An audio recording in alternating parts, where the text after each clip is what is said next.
Hey guys, this is Mel and I have a different video for you guys today. This time it is putting Supernatural against Legacies, specifically the monsters featured inside of them, which I'm pretty much saying which one did it better.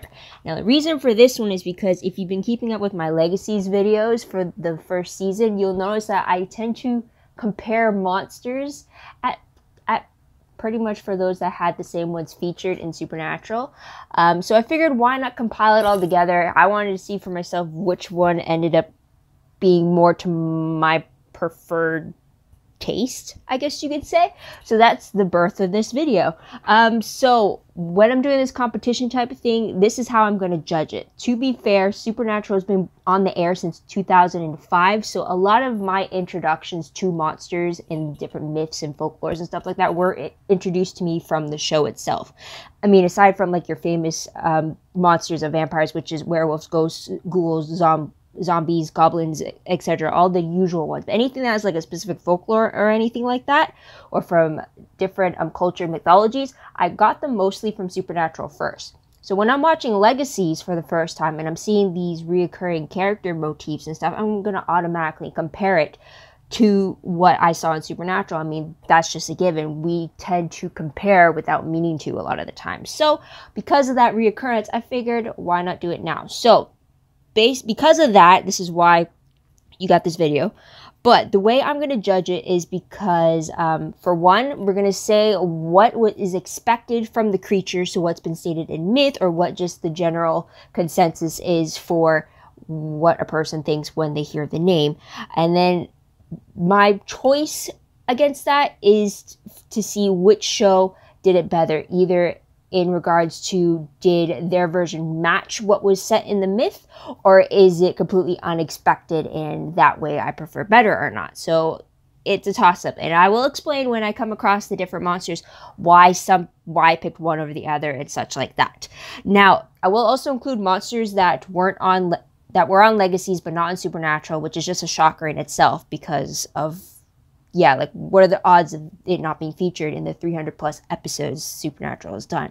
But I will talk about them still. I just won't include them in the final tally I have stating which show I kind of preferred monsters against. So if you're into that stuff, please stay tuned. But before we get right into it, a huge disclaimer, and this whole video is just strictly my own opinions. Just stating what I preferred, how things were done, what I was drawn more towards, and to why. It's not the right answer and anything. There is no right or wrong answer, and as it's a creative difference, right? So I wanted just to share it with you guys. Also, disclaimer as the fact that any photos I use, they're not mine. They're strictly the property of their respective shows, whether it's from Supernatural or from Legacies. Both of them are part of the CW network. So it belongs to them, but I am using them just to showcase where you could see the differences between the two characters, to educate you on the two different types I'm talking about, instead of just putting words up on the screen and expecting you to go Google search which version I'm talking about. It's a lot easier for you to make note of what I'm talking about if you can see it in front of you. So, with all said and done and out of the clear, I'm going to try to do this in 25 minutes, but let's see what we get down to. So I'm going to start the clock, and let's begin with the first creature. So first off, Legacies is solely around vampires, witches, and werewolves. I mean, the whole universe of the Vampire Diaries and the originals and now Legacies is based around these three creatures. So I included them, even though you see them throughout the whole series. They don't get a specific episode where we're focused on them. So we'll do those ones first. So first off, we'll do werewolves because it was the first creature we technically see on Legacies, but it does get a little bit more focus in episode 113. Both episodes contain the full moon, so that's something there. And then for Supernatural, we first see a werewolf case in episode 217, which was back in 2007.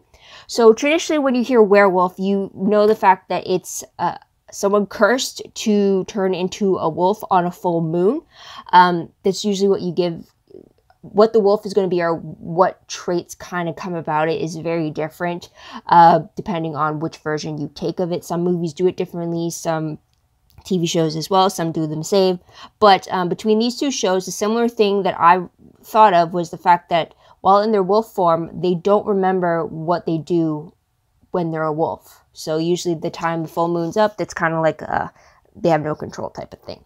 So now where the two differences occur. So with Legacies werewolves, or the TVD universe, you have the werewolves coming from a cursed gene inside the human that needs to be triggered when they cause a death, whether accidental or purposefully. When this happens on the night of the full moon, they turn into an actual wolf. There's no humanoid version of it. It's actually them transitioning straight into a creature on all fours. Now, their bite is fatal to vampires, and they have a weakness to wolfsbane, but they're still mortal, so they can still die the regular ways that a human could die. Now, with supernatural, you have the bitten werewolves, and then you got the pureblood werewolves. The bitten werewolves were the first ones that were introduced in 217. Purebloods, I think they were introduced season 8, season 9, so like years later. But with these werewolves, it's pretty much a human with wolf features. You get the different teeth, you get the claws. You'll see in the two photos a slight difference in teeth, but the eyes are definitely different as well. But for the supernatural version, this is as far as it goes in transformation. And instead, they have like this intense hunger for a human heart when they're in their wolf state. For pureblood wolves, it's a little more differently, but I'll just stick to the bitten wolves for now. Bitten wolves being the fact that during the night of the full moon, werewolves can bite humans that could turn them into werewolves at the next full moon. Again, they don't have any knowledge of what happens. But these ones do have a weakness to silver, so a silver bullet to the heart is what would kill them. Naturally, that would also kill the human itself, but that's also the case as well. Plus, also in season 14, they came out with another version of the werewolf, an enhanced version due to Michael's experiments, which I won't get into right now. But because of the different complexities with the supernatural one, I'm definitely going to say Legacies is my favorite version of the werewolves, just because it's more clear-cut and dry. I know what it means to be a werewolf, what attributes to it and such. It does creep me out it still creeps me out when they show the transition from human down to werewolf with the bones breaking and like the features changing right on screen. But because of that though, like I prefer that, even though the supernatural version of the werewolf is a lot scarier, because like it's the human that still has the wolf features. But I'm still giving this point to Legacies. So there's that. So let's move on to witches. So again, witches are first introduced in the pilot episode. They're featured in every episode. There's always some spell that's always being performed. And then for supernatural, the first witch was introduced in episode 118. That was premiered in 2006, and it was the Striga before they reappeared again in episode 309 back in 2008. And this is where we started seeing a bunch of different types of witches. Mostly they were the humans that made deals that could get powers that would contribute them to being witches. So anyways, pretty much when you think of a witch, I always see it as being a human, a mortal human who possesses the ability to wield a certain power. Or any type of power. It depends on like what type of witch we're dealing with. It could be like a specific power, just like with Charmed, or it could be just a whole array of powers, like with the TVD universe witches, and also like you could do anything with them type of thing.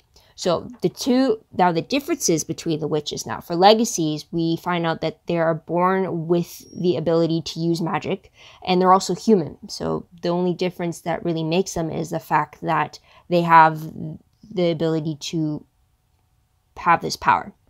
Also, in the TVD universe, they have expressed different types of magics, but they're all still the same witch. It's still in their blood. Now, with supernatural, though, there are 3 types of witches. You have the natural-born witch with magical abilities. We've seen that in the form of Rowena, who was introduced, I believe, in season 11? 10 or 11. I'll put it up on screen as well. Then we also have a trained witch that was accepted by the Grand Coven, which is someone like Alicia Baines, who was introduced, I believe, in season 12. And then you'd have the witches that make demon deals that would get their powers that way, which is the ones that they were introduced in 309. So you have different types of witches there. Again, just because there's more definitive boundaries of what it means to be a witch, I'm going to go with Legacies for this one, just also because we're also learning what it is for a witch can do, what they can't do, all the different properties that they have. And and it's just like, plus also the main characters are witches. I gotta go for them. So Legacies wins also for this one as well. But let's move on to vampires. Vampires were always tricky. So with Legacies, again, episode 101, but also episode 113 also featured a little bit more on vampires. So I'll give it that. But the first vampire case was seen on Supernatural in episode 120 back in 2006, before they became a frequent case over the course of the series. Now, when you say vampire, you're thinking of an immortal being who doesn't age, drinks blood, burns in the sun, so it's a night walker, and they're allergic to garlic. That's usually what we get from like Dracula and stuff, right? So the difference with for Legacies, you have, of course, they drink blood. In order to turn into vampire, the human has to drink vampire blood, die with the blood in their system, reawaken, and then drink human blood to complete the transition. That's not the case for Supernatural. Instead, if a human ingests vampire blood in their system, it turns them into a vampire. So that's the difference there. Also, with the Legacies vampire, there is only one cured dosage for vampirism. And it's once a vampire sucks the cure from the holder or the vessel of it, they now have the cure. And the one who used to have the cure will startly have their age catching up with their body, type of thing. So there's that. However, for Supernatural, there is a cure for vampirism that can be replicated, and it has to be taken before the newly turned vampire has their first drink of human blood. And the key ingredient for that cure is needing the blood of the vamp that turned you. So that's a difference there as well.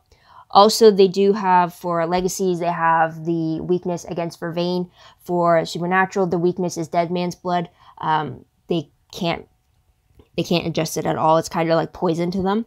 Also, for Legacies, you have the vampires burning in the sun, which is why they have daylight reigns. Instead, for Supernatural, they don't burn in the sun. If anything, they're just agitated by it. They get like a sunburn and stuff, but they tend to be night owls, though they can step out in the sun and not have an issue with it. They just don't like it. Think of it like your usual night owl having to wake up for a morning shift type of thing. So I will have to say as well that the way that they show the vampirism is that for Legacies, you have just the regular canine teeth sharpening. You also have the black veins around the eyes, and then like the whites of their eyes turning red or black. But it definitely doesn't look normal though. So you got like this look on the face, as you can see on the screen. And then for Supernatural, the vampires have a second set of teeth, which ends up being their fangs, that come out when they are about to. So the only way that you can see a vampire is if you're the victim and they're about to chomp on you, because it's only the teeth that emerge to show you that who they are. Instead, with Legacies, you can see the eyes and everything like that. So I will say this: when the vampires from Supernatural were first shown, I was very surprised by the second set of teeth, how much of the fangs we really get, because I'm usually used to the two pointed teeth, and that's the bite mark, and that's it. So, like, I would say visually, the Supernatural vampires are definitely different from the lore, but I'm still going to stick with Legacies, only because, like, again, it's clean cut. I know what it means to be a vampire. There's no second guessing of, like, what needs to be done. Plus, again, the main characters are vampires. I gotta like them a little more. While Supernatural's like, I'm okay if they chop their head off. That's another thing, though. Decapitation is the only way to kill those vampires. Stake to the heart for the Legacy vampires is the usual way, although beheading still works too. So there's that. So let's move on to the actual new creatures that the TVD universe has introduced, and which is where this whole comparison thing started. So we're going to start off with dragons. So dragons appeared in the second episode of Legacies. They were first shown in Supernatural in 6/12 back in 2011. So usually dragons, you just immediately think of the mythical reptilian creature, the one with the big wings, breathes fire, can fly, all that stuff. So in both shows, though, they both have a human form. So with Legacies, they have a human form, but they also have a reptilian form. So we see both versions of these dragons. They also breathe fire as a human, but they don't speak. Now, I don't know if that's specifically a dragon thing, or if it was just that one dragon we saw and she just couldn't speak because maybe her vocal cords were damaged. But I'm left with the impression that they can't speak. Plus, they are immediately drawn to treasure, so they're always looting things. So there is that. And apparently the way to kill them is to stab them in the throat, I believe, if I remember correctly, with a dagger. So there's that. But with Supernatural, though, we only saw them in their human form, yet apparently they do have a true reptilian form with wings. They have claws while in human form. So another difference is the fact the Legacies, the Legacies version of dragons in their human form, they could be mistaken as human. They could be mistaken as witches with the ability to control fire. I mean, they could mistaken them as a pyromancer. But with this one, with Supernatural, for these dragons, in their human form, they still have claws, they still have a heated touch, they still have enhanced senses, they still have enhanced speed, enhanced strength. It's a little bit more to it. They also, when they die, they have their natural eyes show up, their scales come out, they're drawn to golden virgins. Yeah, so they have serpent eyes and scales that come out when they are killed with a blade forged from dragon's blood. It's a little more specific in a weapon to kill them. So it's a little more specific there.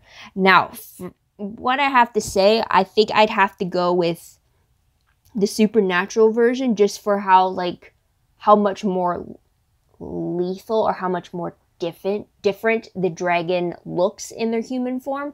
Just because, like, again, with the Legacies, you can, I guess, I don't know if that makes it even more dangerous if, like, they can kind of walk on by and you wouldn't even know that they're an actual dragon underneath all that.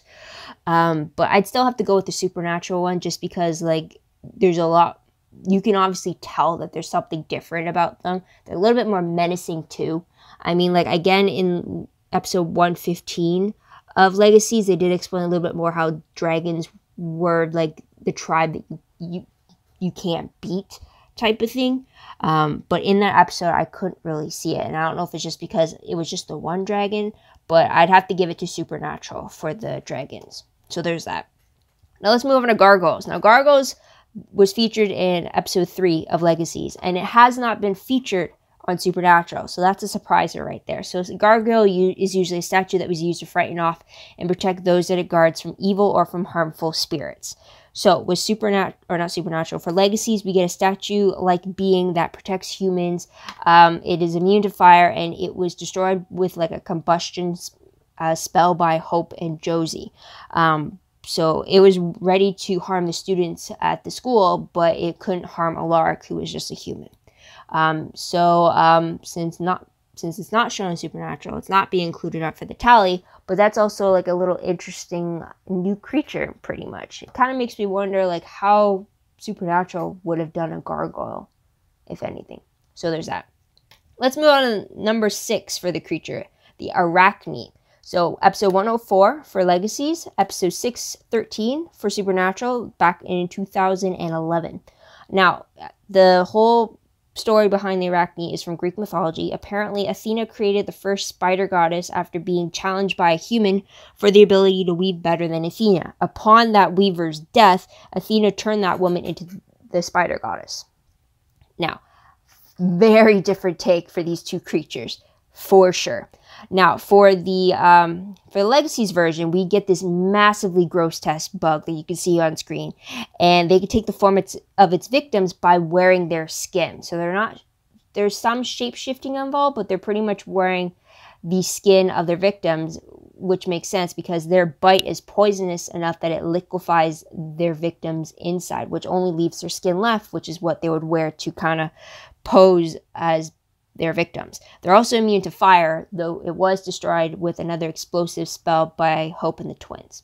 Now, with Supernatural, though, the Arachnid is a human with spider-like abilities and features. So you got the molted flesh, you got the double irised eyes, you have a poisonous bite that turns human into more Arachne, and they can mate and produce offspring, so, like, their numbers can double very quickly, and only decapitation is the way to kill them. Fire and bullets do nothing. So I would have to say that the Supernatural version has to win just because it seems more, there's more of a threat there. The fact that they can still turn humans into more Arachne, it could be like an infection type of thing. And the fact that they could still mate and produce to produce more offspring, that's another thing as well. Like, they could really grow their population very quickly. And that's what happened in the episode. The guy, all he had to do was just bite a bunch of people, and he had like a whole nest of them now. I don't think that is the same case for the arachne bug in Legacy. So I'd have to give it to Supernatural for that one. So let's move on to number 7. That is the Dryad. This is only featured in Legacies episode 5. It's not featured in Supernatural. So apparently, if I check out what Dryad is, it's supposed to be a gentle creature that lives among humans, which is what was represented in Legacies. We get it's pretty much a living spirit of a tree, pretty much a human with plant-like features. She can speak. She claims she cannot tell lies, and she chooses not to harm.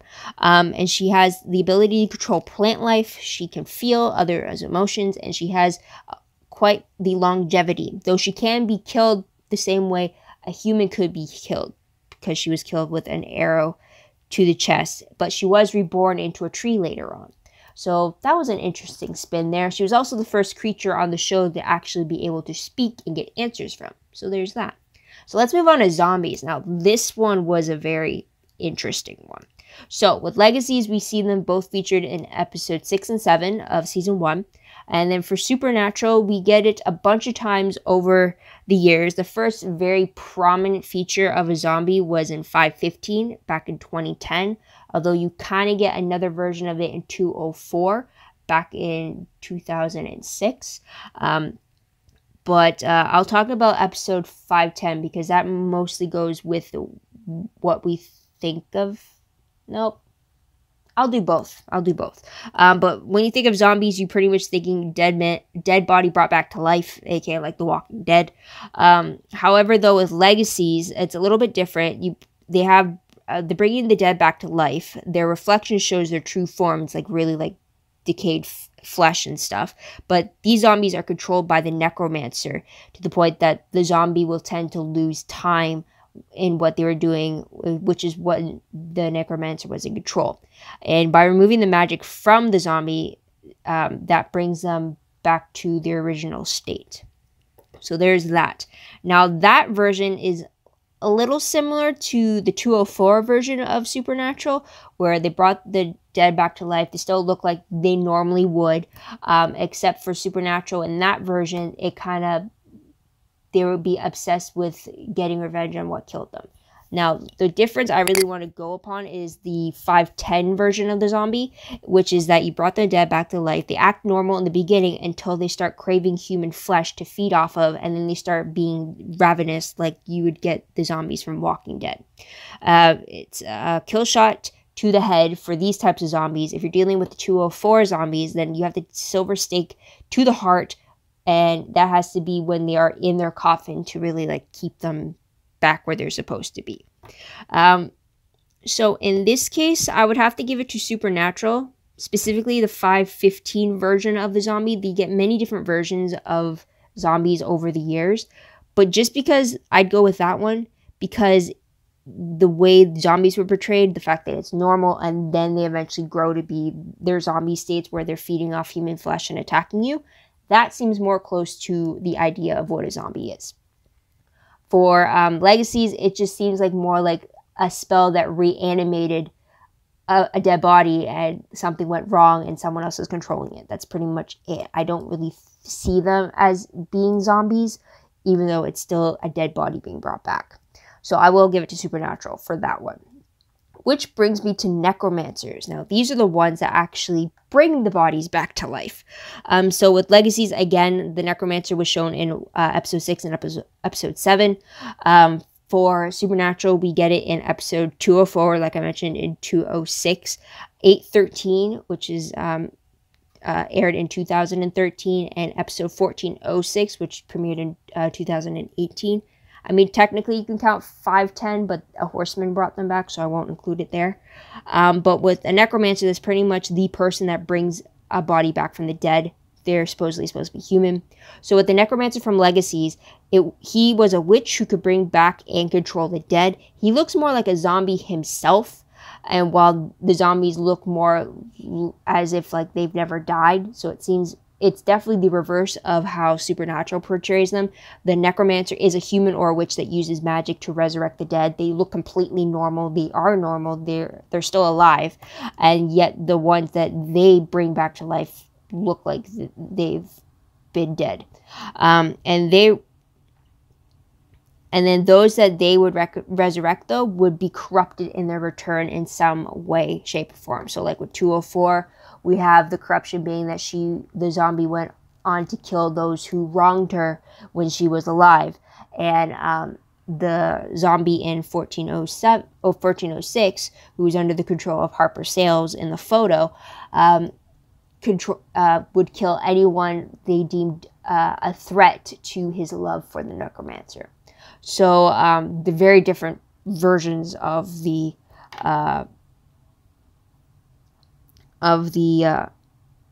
necromancer. I will say this though, that Supernatural makes it seem like anybody could be a necromancer as long as they like learn that part of witchcraft. But Legacies make it seem like it's harder to do necromancy, and that's why the necromancer goes by the name of the necromancer, and it makes it seem like he's the only one that studied it and became a master for it. So like that's where makes it seem like it's a lot more of a big deal that this guy managed to perfect the craft enough to bring the dead back to life. Well, Supernatural is more like any human or witch that just learns a spell or two could do the spell. So there's that. So it's a kind of a toss-up, but yeah, it's kind of a toss-up because like I'd have to give it to Supernatural because with a necromancer, I'm not supposed to be able to tell who is the necromancer.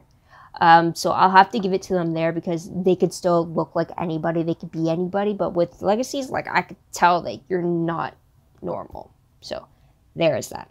But let's move on to creature number 10. That was the Shadow Man. It's only featured in Legacies, and that was in episode 8. Apparently, it's a being that moves through the shadows. We don't really get much backstory. It was because like episode 8 was one that featured multiple creatures in it. But it looked like a black oozy contortionist that was after Landon. The only thing close enough that I could think of for Supernatural is the Deva that was in episode 116 that aired in 2006. It's the closest thing I could get to a shadow creature, and it's something that can't manifest without a shadow. It looks humanoid in its shadow, yet it acts in a very savage and animalistic manner as it is a demon. But that's like the closest thing I could think to being a Shadow Man, but it won't include it in the tally later on. Neither will I include this one, the Merman. It was only featured in episode 8 of Legacies, not in Supernatural at all, but it's a half human, half fish person, so a fish man creature. We don't get anything more about them. They were just, again, a creature that was after Landon in the episode. The only thing closest I could think of is the mermaid, specifically from 1108 in Supernatural, which aired a few years back. I can't remember the date specifically, but it's on screen. But those are specifically called Xana, and they were meant to be like imaginary friends. So like not everybody could see that it was a mermaid. So there's that. But I won't include that in the tally. But moving on to the Honorari, or the Dream Demon. Now, for Legacies, it was in the 9th episode, but for Supernatural, the closest thing I could think of is 310, which premiered in 2008, and that's specifically for the Dream Invasion part of the episode. So, Dream Demon, from the name itself, you could think of a demon that invades someone's dreams. So with Legacies, it ended up being a black-winged dream demon. There's a timer. Definitely did not do 25 minutes. But anyways, though it did pretend to be a night hag, so it's a shape-shifting type of a creature. It controls nightmares and invades them to sway answers from their victims. It's stuck on its own plane, the astral plane, until it's pulled into the mortal plane of existence. Only then could it be killed, which Hope does by kind of poking arrows to its eyes. So there's that. With Supernatural, though, the whole dream invasion thing happens with the African dream root being misused by a human to enter and control others' dreams. They needed a piece of DNA from the person who they wanted to do the invasion with. And they have the thing that if you are killed in the dream, you are killed in reality. So it's more like a human misusing the concoction to do such a thing. So because of that, I'm going to have to give it to Legacies for them winning, because like once the creature was just terrifying, a bunch of thorns, wings, and there was a massive battle with him and Hope. Just the fact that it was also clever enough to disguise itself as something else so that no one could figure out what it truly was. So I'll definitely give it to that. And it definitely really manipulated the nightmares and really got into the people's heads. So there's that. So let's move on to the genie, or the idea of the genie. So with that said, with genies, you think they grant wishes, right? So for Legacies in 110, we get this genie who goes by Alba, I think, or names on screen. But then also for Supernatural, the first time we see the genie, or the jinn as they call it, it first appears in episode 220, which aired in 2007. It appears again in 601 back in 2010, and then it recently appeared in 1405 in 2018. So with the Legacies version, it's the look of this genie is pretty much similar to the genie from Aladdin. Blue skin, grants you a bunch of wishes, though she twists the wishes, but there isn't a 3-wish limit. However, a lot of people, she says, wish for her to undo their wishes, but doing so has a psychological effect on them, where they have no memory of it, yet they have remnants of what has happened occurring in their dreams. So usually the wishes would produce these alternate realities, depending on what the dream or what the wishes were. So there's that. However, with the supernatural jinns, they have the ability to create a mind reality of your greatest wish through their poisonous touch. And while that's happening in a person's mind, they are draining their victims of their blood. So pretty much, a person could be captured for quite a while, blood being drained, yet in their head, they could be thinking they're living their best life and they can live until their old age in their mind, when they really can only still be like in their prime as a victim. So it's really like that. The jinn tend to have tattooed skin with a glowing blue aura when they use their power or when they use their infectious touch. Later versions, they do have the ability to hide those tattoos if they want to stay out of sight. And the only way to kill them is a silver knife dipped in lamb's blood. So, while they both have manipulative qualities, I will say Legacies does tend to have their version more geared towards what we're used to seeing for a genie, though I would have to give it to Supernatural for how their variation works and how much more manipulative it can be, like how they could still change and grant your wish and you wouldn't be none the wiser while they're still using them for their own personal gain, for something like that. Also, I forgot to mention that the Legacies genie, she can't do anything for herself. She can only do what someone wishes her to do. So I guess that's a little limiting for her there. So there's that. So let's move on to the unicorn. Surprisingly, both shows have this. So in episode 11 of Legacies, it was only seen briefly as like a carrier creature, but in Supernatural, it was in 714 back in 2012. Although again, it was more of like a creature created from a child's fear, from what I remember. But when you see unicorn, you know, white horse with a horn on its head, it's supposed to be a pure creature. It's also supposed to be a rare creature. I mean, the only one that I could really get a lot of information from is the unicorn from Harry Potter in the book 1. Like, that's probably as most of a unicorn I can get. Otherwise, you're going to go to Legends of Tomorrow, episode 401. Their case there was an actual killer unicorn there. But I'm getting off track with other fandoms. So, with Legacies, this unicorn was a host to the conworm, and it shortly dies after the conworm leaves him. So, don't know if that's because the worm left him and he did something, or just because like it just keeled over and died from something else. But in 714 for Supernatural, this unicorn was conjured through magic because it was a child's nightmare and it ended up killing somebody. In 916, there was proof of a unicorn existing because there was a skull of a unicorn on display in the Magnus's mansion. And in episode 1108, there was a Xana / imaginary friend that was half human, half unicorn, or a manicorn, as Dean called him. So there's that. So I will have to say the winner would have to be Supernatural, just because I've seen many different versions of it, but also because I got a lot more information from the Supernatural version than I did from Legacies. Although, to be completely honest, I probably would have gone with Legends of Tomorrow, but they're not in the running for this. So there's that. But let's move on to the conworm that we touched upon it. So that is also in episode 11 of Legacies. But on Supernatural, it appeared in 616 back in 2011, as well as 1015 in 2015. Two different types of conworms, though. In 616, it dealt more with the possession conworm, and 1015, it dealt more with the dehydration conworm. I'm going to focus on the possession one because that's the same type that we dealt with the Legacies. So with conworm, we're thinking infectious parasitic worm. So with Legacies, this conworm lowered the inhibitions of his victims until it was low enough to manipulate them to do what the worm wanted. And then apparently only electrocution and then squishing it to death was the way to kill it.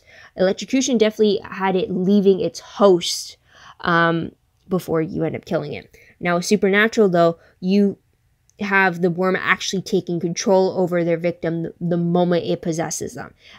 They have access to all their memories, so they could try to pretty much infiltrate themselves in a group. So this is kind of more of like whodunit type thing, and it got very like questionable about who was the carrier. But also it leaves behind a black goo from its victim's ears, so that was one way you could tell if you were currently the host of the conworm. But again, also electrocution is needed to kill the worm, but you can also electrocute the host enough times to force it out of them, to force the conworm out of the vessel, or it just dies and just leaves the vessel afterwards because of it. It's very gross, I remember that. So I'll have to give it to Supernatural just because this one, it does show that the moment it enters you, you're like, that's it. You're a victim. It's already taking control over you. You have no, it's kind of like a demon possession type of thing. But with or for Legacies, it was more like it's in you. Have a bit of time to fester, have a bit of time for it to break down your walls before it starts whispering in your ear, oh, you should do this type of thing. So Supernatural gets that one. But let's move on to another one. That's the Mummy, featured in episode 12 of Legacies. I mean, technically it was featured in 405 of Supernatural in 2008, but it was really just a shapeshifter. So I'm not going to count this in the tally because it wasn't an actual mummy case. Now with mummies, you're thinking a being that's wrapped up in something that looks like toilet paper, pretty much. But with Legacies, it's pretty much a skeletal being that's wrapped up in cloth with a scarab on its chest, and it's a cursed scarab that is keeping the mummy alive. So if you remove the curse and the magic in the scarab, then the mummy just doesn't exist anymore, or it's not alive anymore, as it were. And the mummy could bring upon plague, so it brought on a lot of bug attacks to the town. So there's that. So Supernatural, again, it was a shapeshifter, but it just pretended to be a mummy from the old monster movies. So not much there. So default, it would have to go to Legacies, but it's not part of the tally there. So there is that. Let's move on to Phoenix. Phoenix is an interesting one. So with Legacies, we get it at the very end of episode 113. Supernatural, we get it in episode 618, which debuted back in 2011. When you think of Phoenix, you're thinking of resurrection from its ashes. It's a fiery bird. I usually think of that when I think of the Harry Potter, Fox the Phoenix. So there's that. With Legacies, though, we do see it resurrection from its ashes. We do see it happen twice with Landon, but that's pretty much all we see him do as a Phoenix, so there's nothing else really there. But with Supernatural, we do meet the Phoenix when the boys time travel to 1861. It's a Phoenix that has immortality due to the fact that it can resurrect from its ashes shortly after dying. It also has pyrokinesis with the ability to burn its victims through their touch. It has a weakness to iron, and it's a rare creature in the supernatural world due to its ashes being toxic to the mother of all monsters, that is Eve.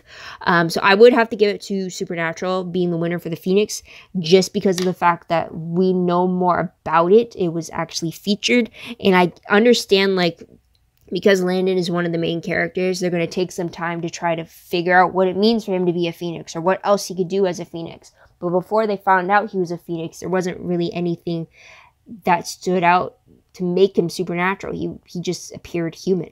So I can't give it to him because I have no other information by it. So it has to go to Supernatural there. Plus, the way they portrayed it, you can like see why he's a Phoenix. So there's even, he could pass as being human too.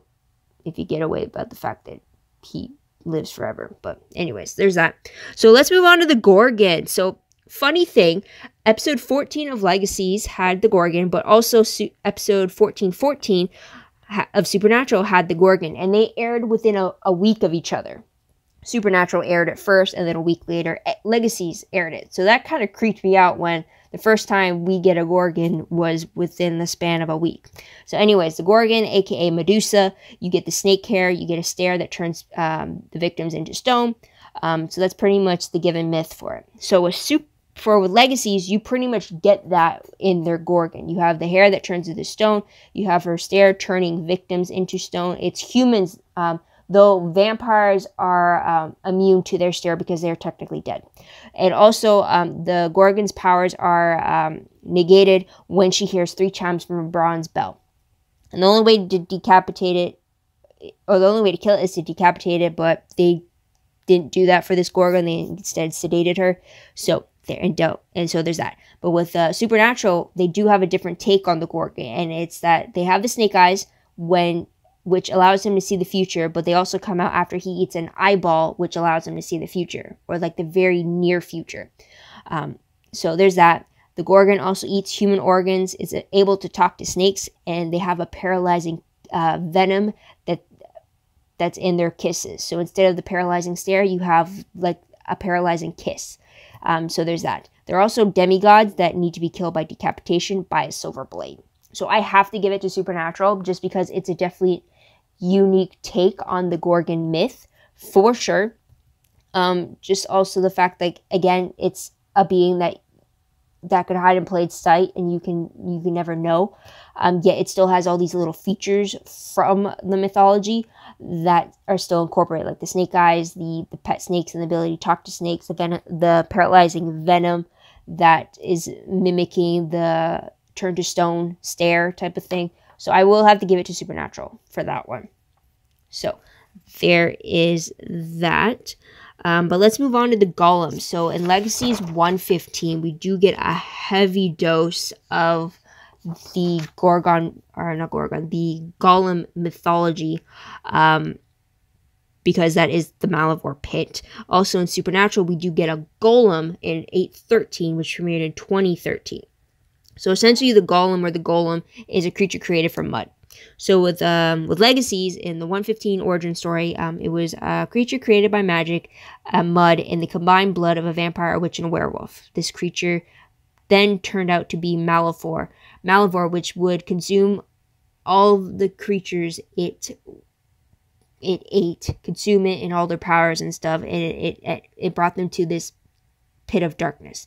Now, this Golem ended up turning against its original creators, and it wanted to find a legacy of its own. It wanted to create its own bloodline. So that's kind of why eventually humans turned against them, turned them into this liquefied pit, and that's where we get the Malivore pit. Now, with Supernatural, the Golem was created during World War II by the Judah Initiative to destroy the Thule Society, which is kind of like Nazi necromancers, you can say. Now, no weapons and magic could work against the Golem. The Golem belongs to the rabbi who writes their name on the scroll that is placed in the Golem's mouth. If that scroll is removed, then the Golem becomes inanimate. Otherwise, as long as it's in there, it's kind of like the rabbi's own bodyguard that they control, and is pretty much invincible. And pretty tall, too. And they don't talk as well. So that's the thing as well.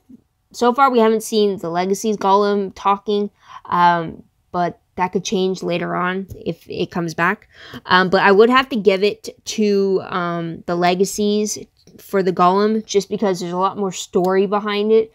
There's also a lot more confusion behind it too, but I'm giving it because it's a lot more of a threat. It's a lot scarier in look as well. I mean, the Golem from 813 really looks normal. You wouldn't even tell that it was different.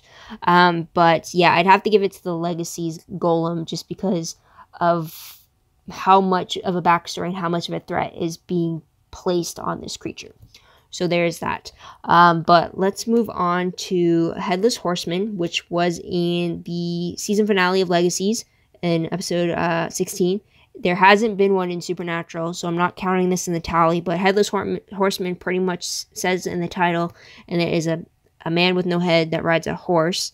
And apparently destroying the head that he carries with him stops the body, or it returns it to its dead state. So on Legacies, he also has a whip that is made of bone. It looked like a spinal cord bone, and he keeps his head hidden under his cloak, but he keeps it close, knowing that if something happened in the head, then it happened to the body as well.